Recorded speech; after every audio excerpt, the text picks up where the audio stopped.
Okay, now let us continue Ambedkar's. Let us continue the lesson Grammar of Anarchy by Ambedkar. The other day we happened to discuss what are the fears that Ambedkar had about the maintenance of democracy in our country. And if at all we are not able to maintain democracy, then naturally democracy will be at stake and we'll have to go move on to dictatorship again. So he says that India knows the importance of democracy very well, and it's not that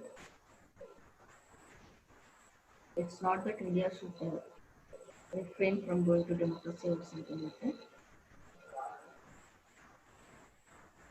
It knows the advantages, it knows the importance of democracy, and one should maintain two things. One should follow two things in order to see that democracy sustains. The first one is that we should always follow the constitutional methods because we do have the constitution perfectly framed now. So we'll have to go in for that. And following the unconstitutional method means deviating from democracy. So let us not do that. So you can understand here that the very first point that we have to remember is we should always follow the constitutional methods. And the next one is we should never give too much of importance to a single great personality who has rendered outstanding services to the country. Okay, it is accepted that the person has given outstanding services to the country, but there should be some limit to thankfulness and gratefulness. We should not cross the limits, and we should go on with the things, and we should not give the power to that single great person to such an extent that he will totally destroy the institutions, subvert the institutions. That should not be there.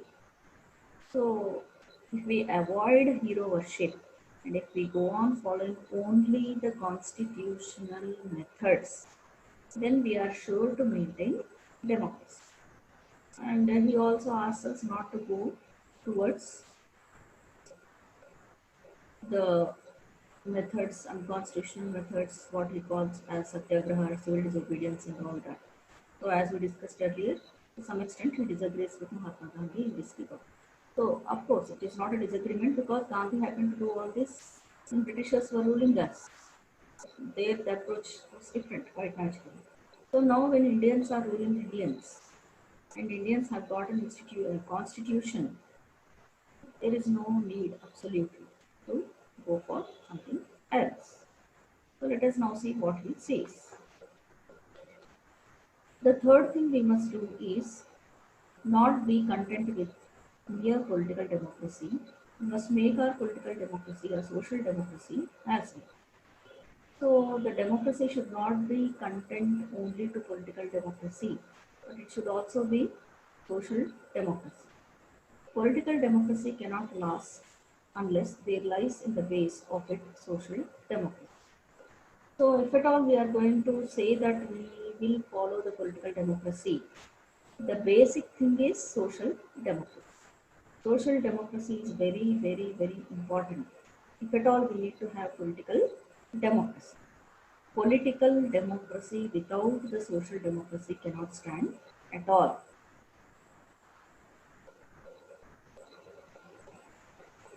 What does social democracy mean? So, what is the meaning of social democracy? It means a way of life which recognizes liberty, equality, and fraternity as the principles of life. And says, okay, let us understand what is social democracy. So it recognizes liberty, equality, and fraternity as the principles of life. Liberty, equality, as well as fraternity. These are the principles of life. These principles of liberty, equality, and fraternity are not to be treated as separate items in Trinity. So he says that let us not treat these as separate things liberty, equality, and fraternity. So they are all together. They should not be treated as separate items. They form a union of unity in the sense that to divorce one from the other is to defeat the very purpose of democracy. So if at all we divide one from the other, we divorce one from the other, Liberty cannot stand without equality. Equality cannot stand without liberty. Liberty cannot stand without equality and without fraternity. Equality cannot stand without liberty and without fraternity. And similarly, fraternity cannot stand without liberty as well as without equality. So these are all the interlinked ideologies, principles. So they should never be treated as separate items in a trinity. They form a union of trinity in the sense that to divorce one from the other is to defeat the very purpose of democracy. If you are dividing one from the other, it means that you are defeating the basic principles of democracy. Liberty cannot be divorced from equality. Equality cannot be divorced from liberty. Nor can liberty and equality be divorced from fraternity. So just now I told you that they cannot be separated from each other. Nor can liberty and equality be divorced from fraternity. Without equality, liberty would produce a supremacy of the few over the many. So if at all liberty is not given, equality is not given. If equality is not given, liberty will produce supremacy of one over the other. Without equality, liberty cannot stand. If only the liberty is given, then supremacy is exercised by others. Equality without liberty will kill individual initiative. Equality without liberty. So equality is given, but there is no liberty.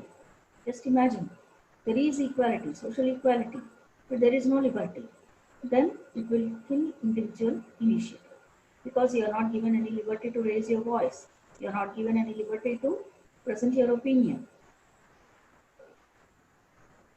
Without fraternity, liberty and equality could not become a natural course of things. Without fraternity. So if at all liberty and equality are ensured and fraternity is lacking, then also it will not become a natural course of things. It would require a constable to enforce them. Now, if at all without fraternity these are there, then it will not be a natural one. Naturality suffers, and a constable is needed to enforce them.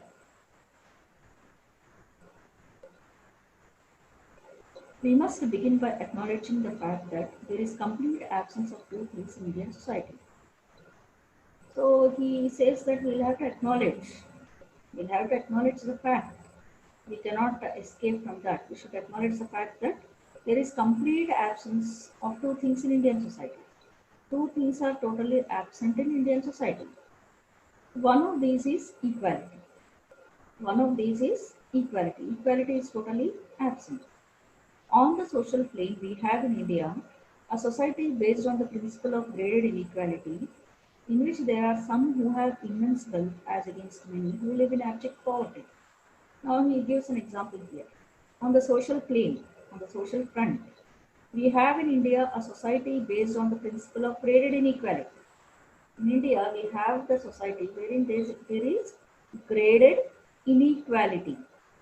There is totally a kind of graded inequality in India. We can observe that based on caste and all these, in which there are some who have immense wealth as against many who live in abject poverty.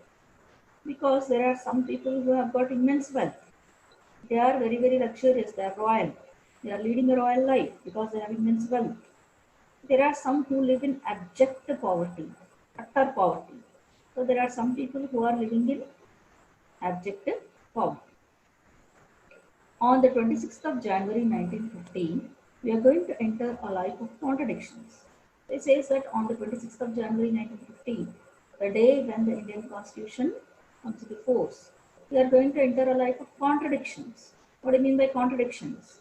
Opposing things, like we say contrast colors, black and white, light and dark, and all these. Similarly, there are contradictions that are going to arise from 26 January 1950, opposing views. In politics, we'll have equality, and in social and economic life, we'll have inequality.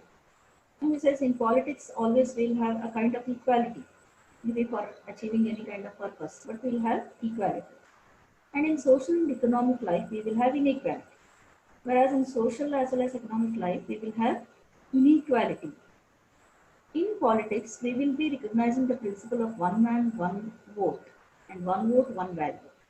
And says in politics always will be recognizing the principle of one man, one vote, and one vote, one value.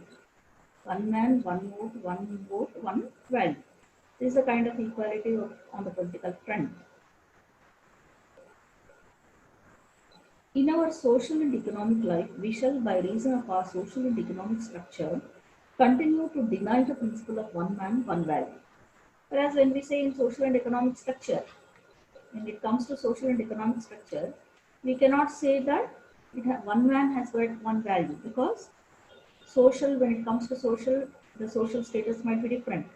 The person belonging to upper caste, he may not be of one single value, one man, one value. He might be one man with a 10 kind of value, one man equal to 10 men value.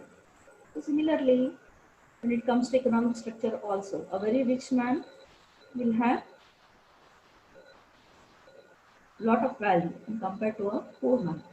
How long shall we continue to live this life of contradictions? How long? How long shall we continue to live this life of contradictions? How is it possible for us to go on with this life of contradictions? How long shall we continue to deny equality in our social and economic life?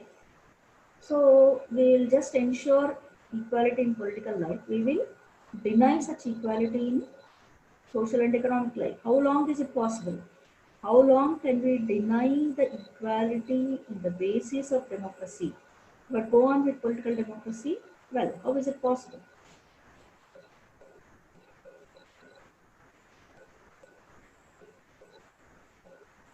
How long shall we continue to deny equality in our social and political democracy in Peru? If we says how long can we deny equality in our social and economic life? We cannot go on denying equality in social and economic life continuously. If we continue to deny it for long, we will do so only by putting our political democracy in peril. So, if we are going to put our political democracy in peril, danger.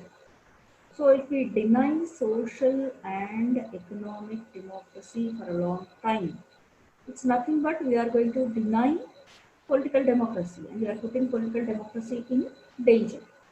We must remove this contradiction at the earliest possible moment, or else those who suffer from inequality will blow up the structure of political democracy, which this assembly has so laboriously built.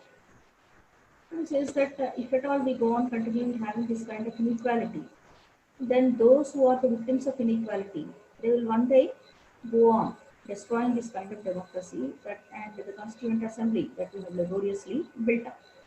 Those who become the victims of inequality, they will never be the same naturally. They'll because they are suffering. So they will see the end of the democracy and the constitution, which we have laboriously built up. The second thing we are waiting in is recognition of the principle of fraternity. So the next one is the recognition of the principle of fraternity. How can we recognize the principle of fraternity? What does fraternity mean? What do you actually mean by fraternity? You know what is liberty, what is equality. What do you mean by fraternity? Fraternity means a sense of common brotherhood of Indians being one people. Fraternity is something which is prominent. That is when we feel the sense of unity, when we feel the common brotherhood among all Indians. We say that we all are same, and that is called as fraternity.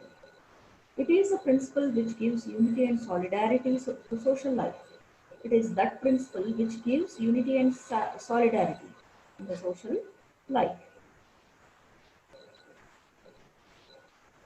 It is a difficult thing to achieve.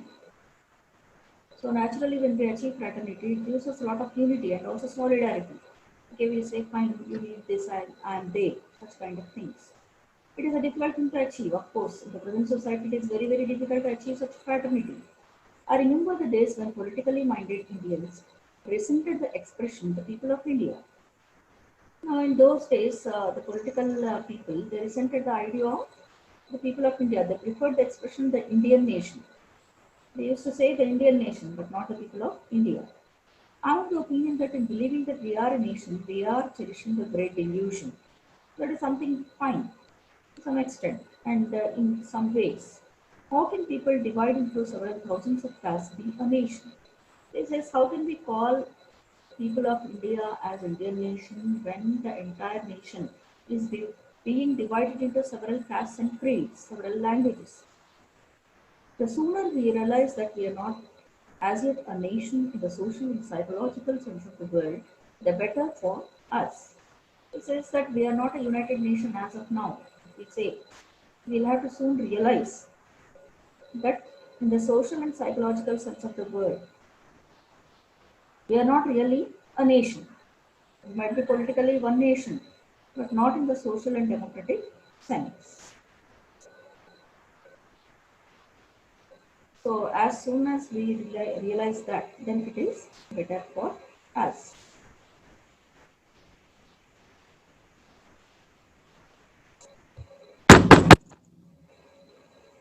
For then only we shall realize the necessity of becoming a nation and seriously think of the ways and means of realizing the goal.